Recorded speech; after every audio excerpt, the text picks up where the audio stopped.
you use the word integrate, I think the key is really to embed ESG in the processes. So what we do is it really starts at the top of the value chain, of the financing value chain. So before even thinking about a deal, we have to take into account the exclusion, the sector exclusion, and our investors restriction. So we generally always take them into account prior to phase one or due diligence phase. We take them into account in the screening phase at the origination committee. So my role as an ESG manager will be to act at the screening phase as a filter to make sure that I'm the voice of our investors and that we respect our investors' choices.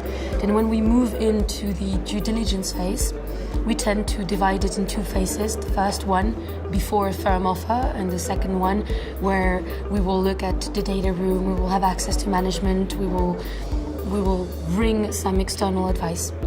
During phase one, what my team will do is to detect or to I would say filter down the most material risks, and what is very interesting here is that we have no information, so we use public data, open source tools, and worldwide ESG standards such as the CDC toolkit or the SASB standard. With that information on hand, knowing the sector and discussing with the deal team, we identify 3 to 4 topics we want to deep dive in.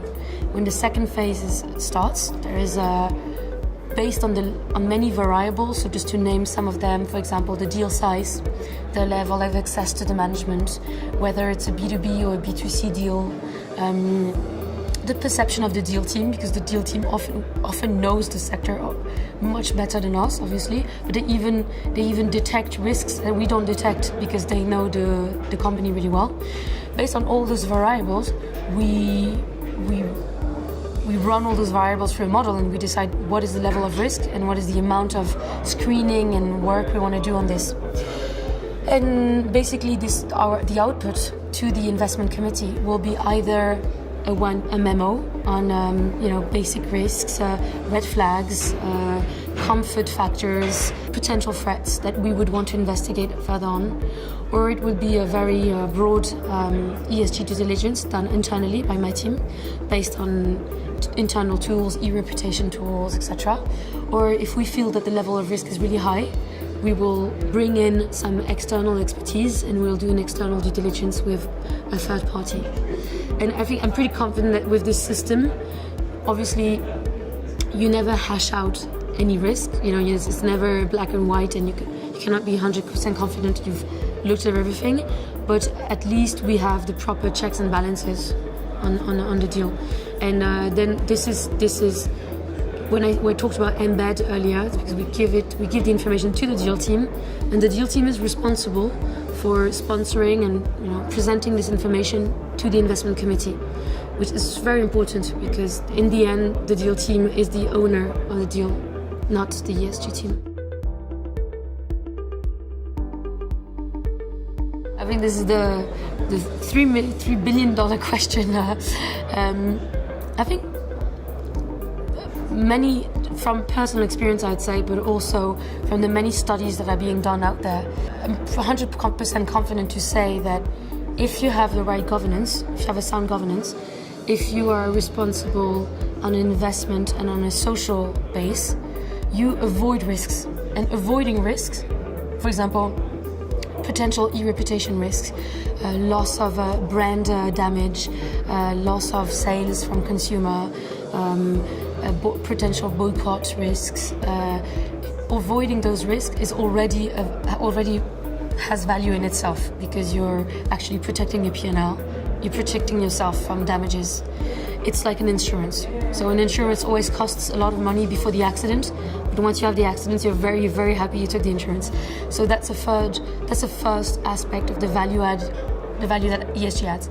There's another aspect, which is actually the upsides. So just without looking at the risks, what can ESG or can an ESG strategy or policy improve performance?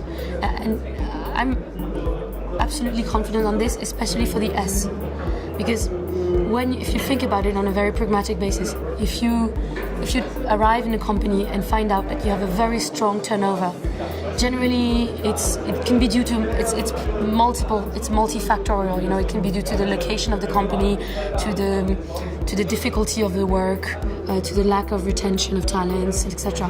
But what we find is that if you implement the proper policies, so HR policies, retention policies, if you monitor the turnover more accurately, you generally tend to control it and bring it down, which in turns brings value because it reduces your training, your recruitment costs, but it also in general increases the efficiency basically of employees. So that's just one example among many, but yeah.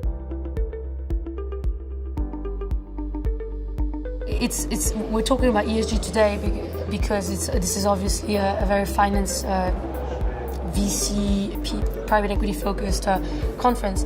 But from my experience, I was working in a corporate, in an international corporate retail company before. We didn't talk about ESG. We talked about sustainability and CSR. And really, I would say the subject has just become exponential. When I joined that company back in 2011. The concept of sustainability was very siloed. So you had environment on one side, HR on one side, and ethical compliance on another side. And it was the same for finance. And now people are realizing that everything is connected. So as an administrator, we take care of the governance. For environment, you cannot just treat environment as one silo. Actually, you have to look at the clients, you have to look at the supplier, you have to look at the environment around the factories. And for social, it's the same. You have to take into account many factors. So, every time this links back to the P&L.